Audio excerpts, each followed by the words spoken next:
Hi everyone, my name is Hannah and this is Pepper and Pine, and I have a botany lesson to share with you today.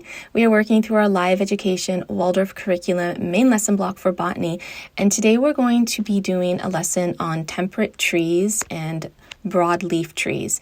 Now this lesson is supposed to come at the very end of this main lesson block, but I did add it right after conifers, and I'll share with you some of the reasons why. So I'm using the book Botanicum as inspiration for content and illustration for this lesson, as well as a couple other resources.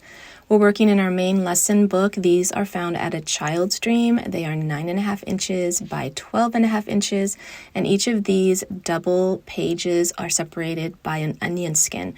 I especially like them because they're blank pages and they work really well for our main lessons. I have my Sargent Art square chalk pastels, and these give a really vibrant, beautiful color for our illustrations. And we also have our General's chalk pastel pencils, and these work really great for detailed work, and they are a little bit more firm than the chalk pastels. So I'm going to begin this lesson by doing a couple of pencil drawings right on the side of the page. This is intended to be one single lesson with illustrations on both sides and then writing in between these different leaves and acorns. I end up splitting this up into two lessons just because of the duration that it took in order to do the illustrations and the writing, but really this should be one lesson and can actually go along with the trees themselves, not just the leaves and the acorns. But we ended up spreading this out over 3 lessons, and we ended up putting it right after our lesson on conifers rather than putting it at the end of this main lesson block the way it suggests. As I was working through the main lesson block, I realized that there wasn't a lesson on temperate trees and broadleaf trees as I was going through other books and resources like Botanicum, and I saw that those lessons and that information followed conifers.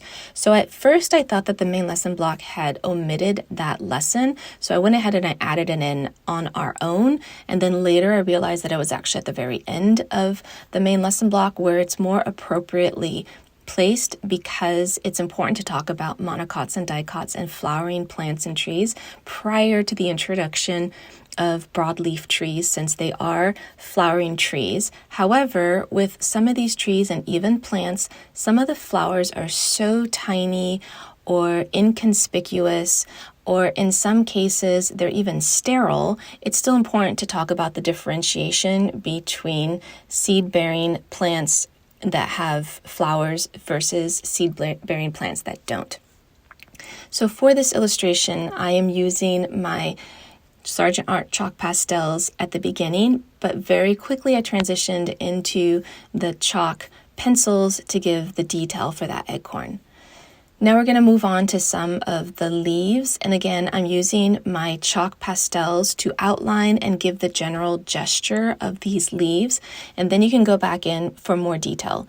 To be honest, when you're doing this with children, it's a lot easier just to do general images that give you the basic outline or the basic gesture of these leaves, trees, or any other lesson that you're doing, rather than coming in with so much detail work. I end up doing a lot more detail and spending a lot more time on the illustration than what's necessary, and when my daughter copies them, she does a more simplified version. She still will add some detail, but in general it's a more simplified version, and that's a lot more appropriate for students, and it's easier and takes less time for you as a teacher if you do things that are a little bit more simple, and it's a lot easier for the students to copy that if it is a more simplified version of an illustration. Often I will do my illustrations before presenting the lesson to my daughter. That has been the tradition in the last couple of years or so. In the past, I would do this with my students, or I would find an illustration for my students to copy into their main lesson book if I did not do a specific chalk drawing on the chalkboard. Oftentimes, I would do a general chalk drawing for the entire main lesson block, but for individual lessons, I just simply wouldn't have the time. Now that I'm down to homeschooling just my one student, she's 13, I have a little more time to do the preparation work necessary for these lessons as well as the illustration. I found that doing my illustrations ahead of her I was able to give her a sample to copy that was in some cases a little bit easier than copying an image from a book, especially if it was a photograph rather than a watercolor or a chalk drawing or a drawing using color pencils, it's a little bit easier to copy in the same medium that you are drawing in. So here's the lesson content for this lesson. The writing just went around all of the illustrations, and that completed this half of the lesson. I hope you enjoyed this look at our botany lesson. Don't forget to check out the blog post that accompanies this video for more information, as well as all of the lessons in this series. You can find that link down in the description box below. And if you'd like to see how we're homeschooling on a daily basis, you can find me on Instagram and now on TikTok at Pepper and Pine.